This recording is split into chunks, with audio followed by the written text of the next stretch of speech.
Pune railway स्टेशनवरून एका लहान बाळाची चोरी झाली होती। त्यानंतर या बाळाची विक्रीसुद्धा करण्यात आली आणि तब्बल या सगळ्या गुन्ह्यामध्ये बंडगार्डन पोलीस स्टेशनमध्ये हा गुन्हा दाखल झाला आणि त्यानंतर केवळ 24 तासाच्या आतमध्ये या गुन्ह्याचा पूर्ण उलगडा झालेला आहे।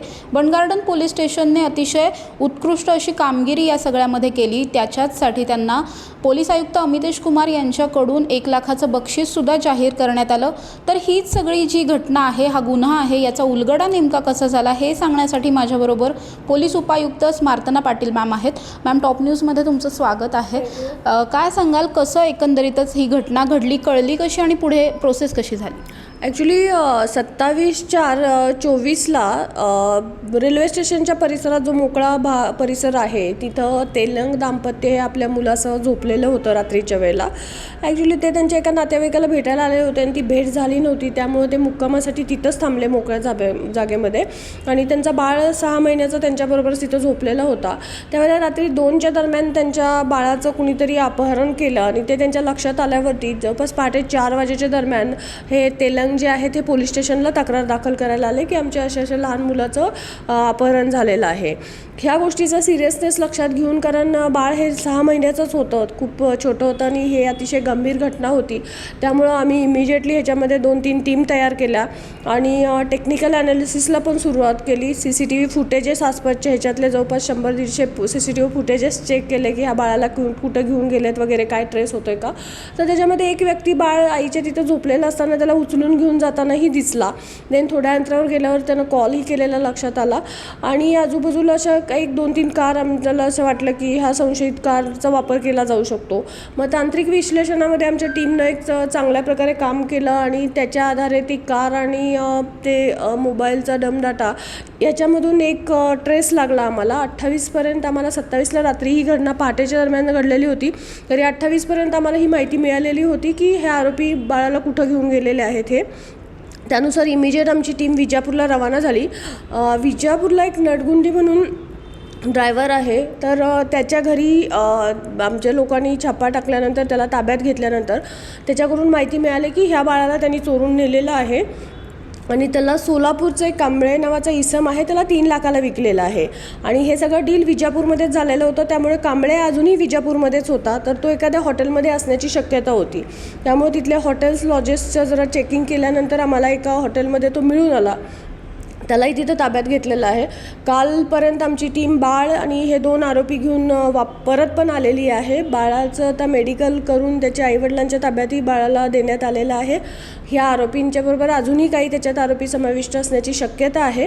काही गोष्टी आमच्या आताही निदर्शनास आलेल्या आहेत, त्याच्यावर इन्व्हेस्टिगेशन करून ही टोळी उघडकीस आणण्यात येईल, कारण यांनी ह्या बाळाला इथून नेऊन संबंधित कांबळेला जवळपास 3 लाखाला विकलेलं होतं। त्यामुळं ही एक प्रोफेशनल टोळीच दिसत आहे। यांनी यापूर्वी गुन्हे केलेले असण्याची शक्यता आहे मोठ्या प्रमाणावरती, तर त्याचा आम्ही तपास करत आहोत आणि हे सगळं काम जवळपास 24 ते 36 तासामध्ये बाळाला ताब्यात घेऊन इथं पुण्याला परत आणण्यापर्यंत आमच्या टीमनं केलेलं आहे। अतिशय एक्सलंट वर्क आहे आणि त्याचं सर्व स्तरांवरूनच अभिनंदन होत आहे। माननीय पोलीस आयुक्त सरांनी स्वतः टीमला बक्षीस फक्त जाहीर नाही केलं, तर इन हँड 1 लाख रुपये सगळ्या टीमला सरांनी दिलेले आहेत आणि त्यांचा कामगिरीचं हे केलेलं आहे, त्यांनी स्तुती केलेली आहे। त्यामुळं भविष्यातही बाकी लोकांना अशीच कामगिरी करण्यामध्ये स्फूर्ती मिळेल आणि हा सगळा तपास माननीय पोलीस आयुक्त सर अमितेश कुमार, सहाय्यक पोलीस सहपोलीस आयुक्त Pravin Pawar sir, upper police आयुक्त प्रवीण पाटील सर यांच्या मार्गदर्शनाखाली पोलीस निरीक्षक संदीपान पवार, पोलीस निरीक्षक निंबाळकर, त्याचबरोबर DB टीमचे अधिकारी रवी गावडे, PSI रवी गावडे, ह्या तपासी अंमलदार चेतन धनकवडे, देन मधाळे म्हणून API आहेत आणि बडे सरक, काकण, बोराडे अशी टीम आहे कर्मचाऱ्यांची। या सगळ्यांनी याच्यामध्ये अथक परिश्रम घेऊन शेवटी त्या मुलाला ताब्यात घेऊन त्यांच्या आईवडिलांच्या सुपूर्द केलेला आहे। मॅम, या सगळ्यामध्ये जास्त क्रिटिकल काय होतं, अडथळे कुठल्या गोष्टीमध्ये जास्त आले? एक असं होतं की ते बाळ सगळ्यात लहान होतं, ते काहीच सांगू शकत नव्हतं स्वतःच्याबद्दल, ते काही बोलण्याच्या ह्याच्यातलं नव्हतं. त्यामुळं म्हणजे कसं असतं, मुलं मोठी असल्यावर बऱ्याच वेळेला आपल्याला ते काहीतरी बोलतात, जाताना येताना आरडाओरडा करतात, त्यांच्या लक्षात येतं आपलं अपहरण झालं आहे चुकीचं. ह्या बाळाच्याकडून तसा कुठला सिग्नल जाण्याची शक्यताच नव्हती कुणी घेऊन गेलं असलं तर. दुसरी गोष्ट की ते मोकळ्या परिसरातून नेलेलं होतं, तर तिथं असं हे नव्हतं की बाबा कुणी नक्की कसं नेलं असेल, काय नेलेलं असेल. ते बंदिस्त जागेतून गेलेलं नव्हतं, मोकळ्या परिसरात झोपलेलं होतं. तिथं कुणी म्हणजे रेल्वे परिसरामध्ये असे रोजचे हजारो लोक झोपलेले असतात, त्याच्यामधूनही कुणीतरी नेऊ शकतं. त्यामुळं तोही एक अवघड गोष्ट होती. परंतु आता तंत्रज्ञानामुळं आपल्याला बऱ्याच गोष्टी सोप्या झालेल्या आहेत आणि ते इतके इमिजिएट बाळ गेलेलं होतं की म्हणजे आउट ऑफ स्टेट गेलेलं होतं. हे इंटरस्टेट केस झाली ही, ॲक्च्युली आंतरराज्यीय गोष्ट झालेली आहे ही. टोळी आंतरराज्यीयच म्हणावी लागेल ह्याच्यामध्ये आपल्याला, कारण पुण्यातून उचललं की बाळ इमिजिएट विजापूरपर्यंत गेलेलं होतं. त्यामुळं एवढं इझी नव्हतं की पटकन तिथंपर्यंत पोचून ते बाळ ताब्यात घेणं. त्यामुळे ह्याच्यात तसे अडथळे होते. त्याचबरोबर मोठ्या प्रमाणावर एक बंदोबस्तही चालू होता की ज्यामुळं थोडं मनुष्यबळाचाही प्रॉब्लेम होऊ शकणार होता. परंतु मुलाच्या ह्याचं लक्षात घेता आम्ही इमिजिएटली ह्याच्यामध्ये लोक पाठवलेले होते तिथं. ज्या व्यक्तीने हे बाळ खरेदी केलं होतं त्यांची बॅकग्राऊंड काय आणि काय कारण होतं खरेदी? ॲक्च्युली ते शेतकरी आहेत. त्यांच्या मुलाचा आणि सुनेचा मृत्यू झालेला आहे. त्यांचं वय 55 आहे, म्हणजे ते एजेड आहेत आणि त्यांना मग त्यामुळं म्हणजे त्यांचा मुलगा आणि सून दोन्हीही गेल्यामुळं त्यांना भविष्यात काहीतरी आधार किंवा मूल असावं या दृष्टीनं त्यांना एक मुलगा हवा होता. म्हणून त्यांनी ह्या लोकांशी कॉन्टॅक्ट केलेला होता आणि ह्यांनी त्यांना तसं हे पण दिलेलं होतं ॲडव्हान्स घेऊन की बाबा आम्ही तुम्हाला मुलगा आणून देऊ, आणि त्या दृष्टीनं हे सगळं डील झालेलं आहे. मॅम, एकच शेवटचा प्रश्न आहे की सध्या मुलं चोरणारी टोळी सक्रिय झाली की काय, अशा चर्चा चालू झाल्या, तर त्याविषयी काय सांगाल? नाही, असं म्हणता येणार नाही आहे. ह्या गोष्टी म्हणजे झालेली आहे ही आत्ताची गोष्ट ठीक आहे, परंतु अशा काही गोष्टी मोठ्या प्रमाणावर झालेल्या नाही आहे. ही गोष्ट पुण्यातली आमच्या निदर्शनास आली की ताबडतोब आम्ही त्याला हे केलेलं आहे. या टोळीकडून मागं काही घटना घडलेल्या आहेत का तेही पाहत आहोत, परंतु टोळी सक्रिय आहे असं म्हणता येणार नाही आहे. या टोळीनं म्हणजे झालेला हा एक गुन्हा आमच्याकडे आहे, बाकीचे आम्ही शोधतच आहोत. ते पुण्यातलेच असतील असं नाही आहे, परंतु असं म्हणता येणार नाही किंवा नागरिकांनीही घाबरून जायची गरज नाही आहे की टोळी सक्रिय झाली आहे वगैरे असं. आम्ही त्याच्यावरती ताबडतोब लक्ष ठेवून आहोत आणि कारवाई करत आहोत.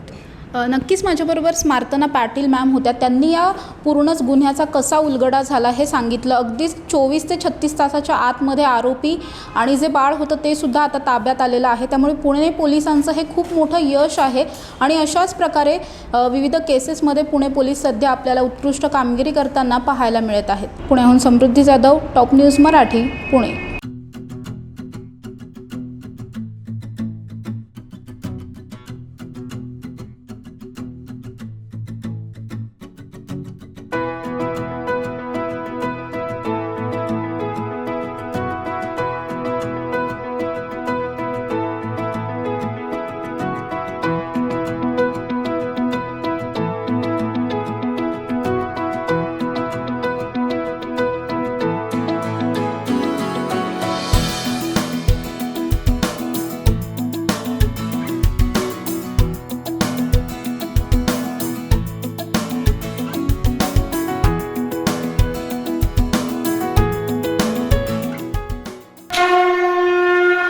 जय भोलेनाथ, जय जय Bholenath.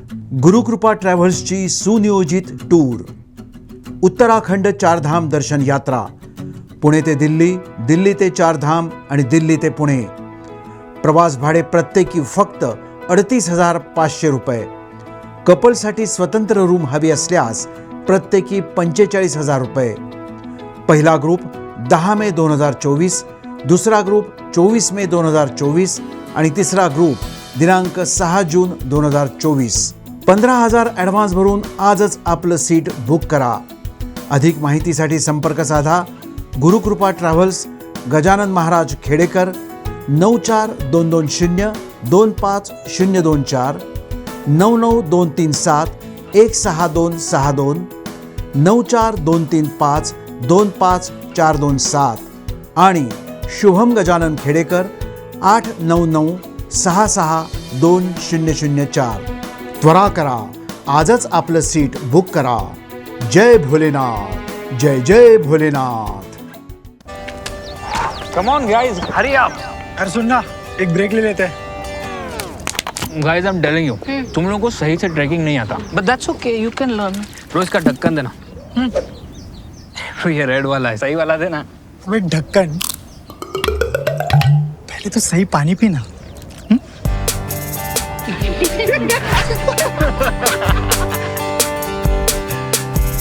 Manikchand Oxyrich, proudly Indian.